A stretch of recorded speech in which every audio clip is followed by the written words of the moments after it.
کیا آپ جانتے ہیں کہ محسن پاکستان نواب صادق محمد خان عباسی نے انگریزوں کا غرور کیسے خاک میں ملایا؟ پنڈت جواہر لال نہرو نے جب نواب صاحب کو یہ آفر دی کہ آپ اپنی ریاست کا الحاق بھارت سے کر دیں تو اس موقع پر نواب صاحب نے کیا تاریخی الفاظ دہرائے تھے؟ نواب بہاولپور کے پاکستان پر ایسے کون سے احسانات ہیں کہ جو کبھی چکائے نہیں جا سکتے؟ تو دوستو، آج کی ویڈیو میں ہم ہندوستان کی سب سے زیادہ خوشحال ریاست بہاولپور کے نواب سر صادق محمد خان عباسی کی بائیوگرافی جاننے والے ہیں، جن کی ریاست میں جھاڑو دینے والے، خاک روبوں اور کچرا اٹھانے والوں کو کروڑوں روپے مالیت کی رولز رائس گاڑیاں میسر تھیں۔ آپ دیکھ رہے ہیں اردو الرٹس اور میں ہوں ڈاکٹر عرفان عزیز۔ آپ مجھے انسٹاگرام پر فالو کر سکتے ہیں، جس کا لنک ڈسکرپشن میں مل جائے گا۔ 29 ستمبر 1904 کے روز بہاولپور ریاست میں جشن کا سماں تھا، اور کیوں نہ ہوتا۔ 20 سالہ نواب بہاولپور محمد بہاول خان عباسی پنجم کے گھر میں بیٹے کی پیدائش ہوئی تھی۔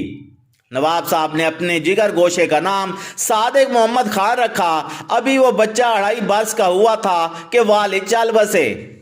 نواب بہاول خان عباسی کے تجہیز و تدفین کے بعد ان کا کمسن بیٹا تخت نشین ہوا، تاہم ان کے باقاعدہ تخت پوشی 1924 میں ہوئی۔ صادق محمد خان عباسی نے ابتدائی تعلیم بہاولپور اور پھر لاہور کے ایسن کالج سے حاصل کی۔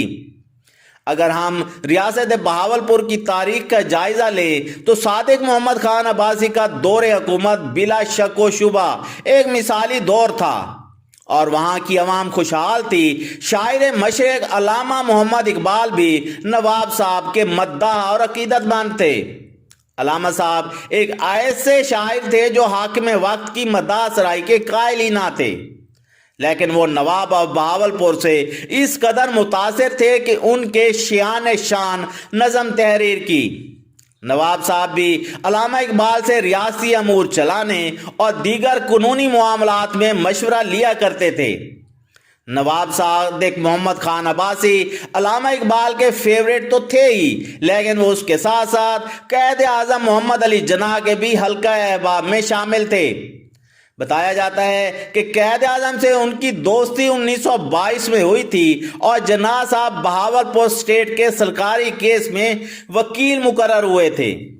مملکت خدا داد سلطنت عباسیہ کے حکمران سر صادق محمد خان عباسی کے دور کا ایک واقعہ میں آپ کے ساتھ شیئر کرتا چلوں۔ ایک مرتبہ نواب بہاولپور بغیر کسی پروٹوکول کے لندن میں گھوم رہے تھے، جہاں انہیں شو روم پر کھڑی رولز رائس گاڑی پسند آ گئی۔ جب انہوں نے انگریز سیلز مین سے گاڑی کی قیمت پوچھی تو اس نے نواب صاحب کو ایک عام ہندوستانی شخص کی طرح ڈیل کیا، اور اس کے لہجے میں حقارت اور بے عزتی دیکھی جا سکتی تھی۔ نواب صاحب چپ چاپ وہاں سے واپس اپنے ہوٹل میں آ گئے۔ اگلی صبح پورے شاہی ٹھاٹ باٹ کے ساتھ وہ اس شو روم پہنچے اور 6 رولز رائس گاڑیاں خرید کر بہاولپور بھجوا دی۔ بتایا جاتا ہے کہ نواب صاحب نے اپنی بے عزتی کا بدلہ کچھ یوں لیا کہ ان 6 رولز رائس گاڑیوں کو میونسپل کمیٹی والوں کو دے دیا گیا۔ پھر کیا تھا، ان بیش بہا قیمتی گاڑیوں کے آگے بڑے بڑے جھاڑو باندھ دیے گئے۔ ہر صبح ان رولز رائس گاڑیوں کو شہر کی صفائی اور کچرا لادنے کے لیے استعمال کیا جاتا۔ جب یہ بات پوری دنیا میں پھیل گئی تو رولز رائس کی قیمت ڈاؤن ہونے لگی۔ تب لوگ رولز رائس کا نام سن کر ہنستے ہوئے کہتے کہ یہ وہی گاڑی ہے جو ریاست بہاولپور میں شہر کا کچرا اٹھانے کے لیے استعمال ہوتی ہیں۔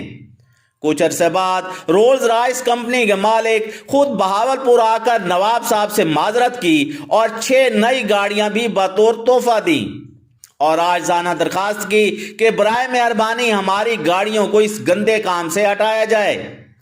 اس میں کوئی شک و شبہ نہیں کہ نواب صاحب کے دور میں بہاولپور مسلمان اکثریت والی خوشحال ترین فلاحی ریاست تھی۔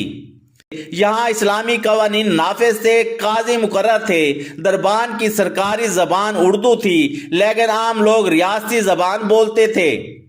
پردہ کی سخت پابندی تھی، ہر شخص ترکی ٹوپی یا پگڑی پہنے نظر آتا۔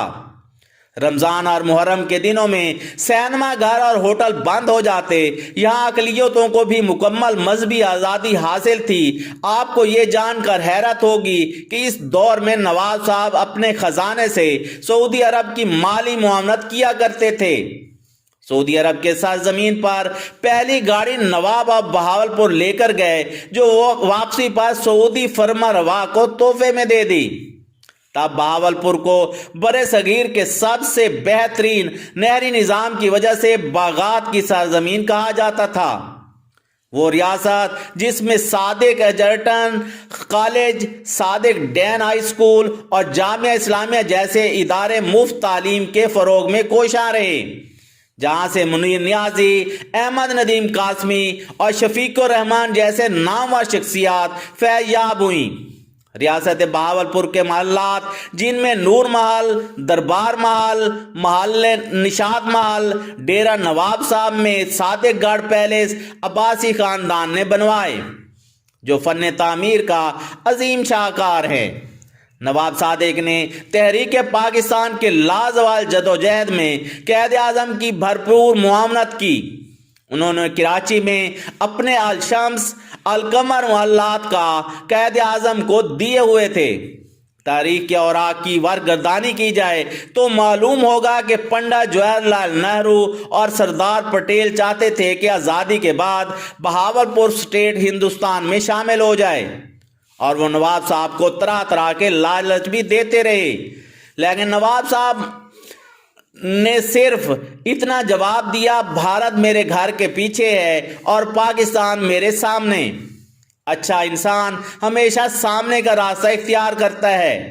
نواب صاحب نے ذاتی مفادات کو بالائے طاق رکھتے ہوئے اپنی عوام کی امنگوں کی ترجمانی کی، اور انہوں نے 5 اکتوبر 1947 کو اپنی ریاست کو پاکستان میں مرج کر دیا۔